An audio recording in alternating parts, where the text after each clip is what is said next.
So the next and final is Heaven or Whatever. And this one is one of my favorites.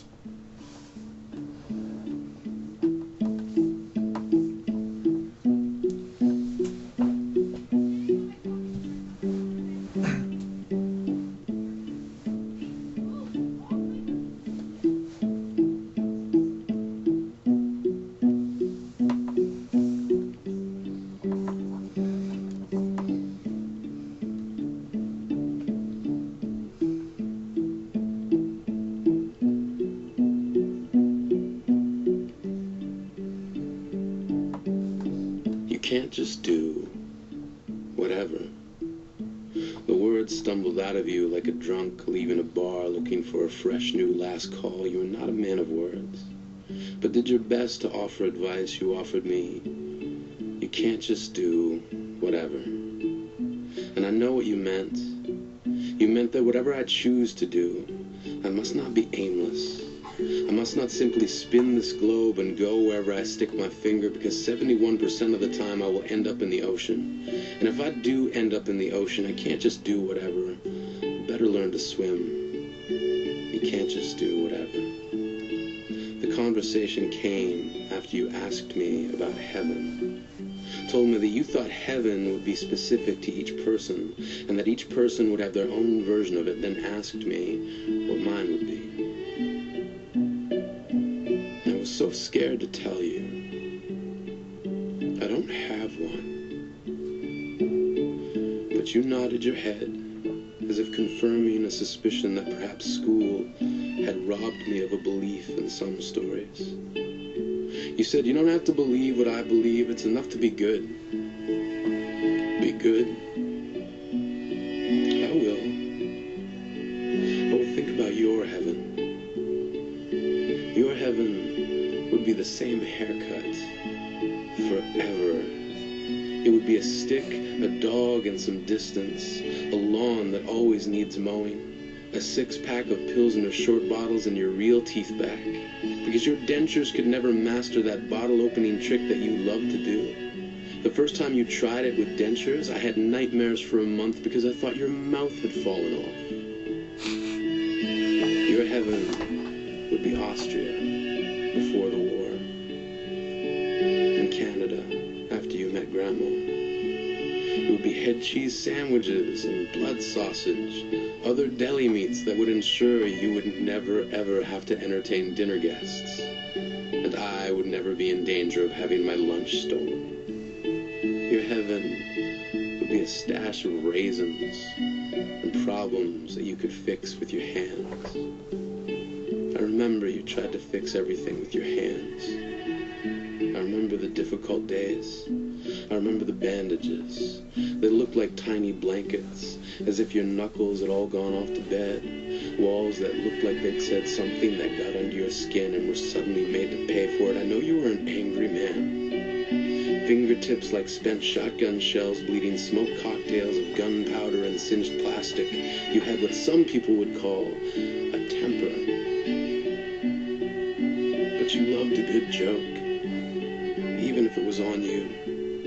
Something that would crack open the walls of your chest and let the wind tickle your heart, just enough to let you know it was still there. You didn't always laugh. You didn't always smile. You did keep a mental ledger of what you called your send flowers list. I remember thinking it was a thank you to those who got you good, but learned the truth after my grandmother added a thin layer of sand to your sandwiches because you refused to make your own lunch for work.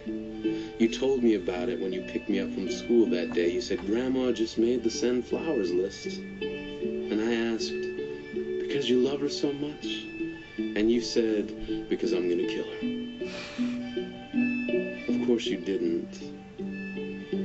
Your version of kill meant 2 months before winter, having a seamstress take in each of her coats a few inches, so on the first day she needed one, she fumbled with the sudden tightness, and you stood there smiling and said, Honey, I love you no matter how big you get. She did not laugh. and managed to staple your smile back into a straight face when she told all of your friends at work that she had to move into the spare room because you couldn't stop farting at night. You often asked me if I had a heaven, what would it be like? And I told you that for such a small word, if, is just too big to wrap my belief around. I would not bend to the hypothetical, but wish now that I would have. Even if it was just to ease your mind in the belief that I could be headed to that other place you believed in. I would tell you now how my heaven is here. It was here, in the gentle warfare of your relationship with Grandma, where volleys were traded back and forth like hockey cards between children who didn't care what the stats meant. My heaven would have been someone in grade 5 finally willing to trade me their fruit roll-up for my tin of sardines. My hell was wondering why. Why would you give me sardines for lunch? My heaven would make you laugh. Because I get the feeling you didn't get to do that very much. Through my hell. Through the night terrors and bloody noses.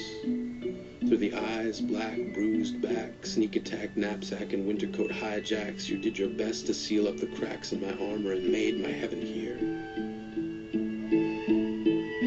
I would have loved to have made you laugh more. To make your send flowers list just once. So I offer you now my if. If there is a heaven, mine would have a post office, and I could send letters to yours. The first letter would read, "Hell's not so bad. They pretty much let you do whatever."